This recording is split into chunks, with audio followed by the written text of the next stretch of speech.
इनका सबसे पहला रूप है शैलपुत्री। शैलपुत्री अर्थात पर्वतराज हिमावन की पुत्र। इनका वाहन वृषभ है और इसी कारणवश इन्हें वृषारुधा के नाम से भी जाना जाता है। नवदुर्गा का दूसरा रूप है ब्रह्मचारिणी। ब्रह्म अर्थात तपस्या, चारिणी अर्थात आचरण करने वाली।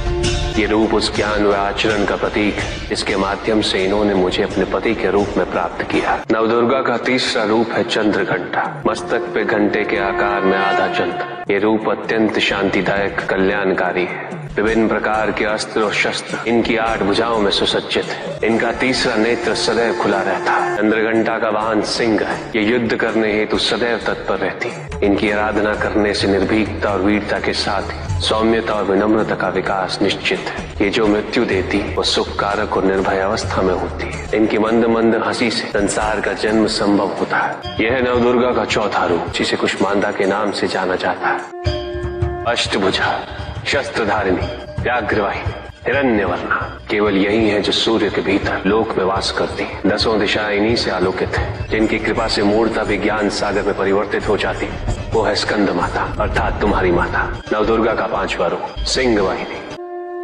और इनकी उपासना द्वारा मोक्ष का मार्ग सुलभ होता है। जिस रूप में इन्होंने महिषासुर का वध किया वो कात्यायनी कहलाता है। इनकी आराधना करने से अर्थ, धर्म, काम और मोक्ष फलों की प्राप्ति होती है। श्याम रंग, खुले केश, एक हाथ में लोहे का कांटा और एक में खड़ग, जिनका आशीष शुभों का कर्ता और कारक है।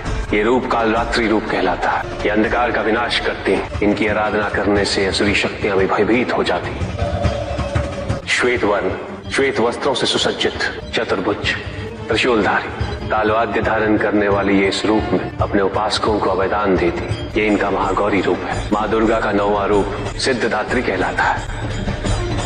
प्रकम्य, अशित्व, अशित्व, ये 8 सिद्धियां केवल इन्हीं की कृपा से प्राप्त हो सकती। मेरा अर्धनारीश्वर रूप इनके सिद्धदात्री रूप की ही देन है।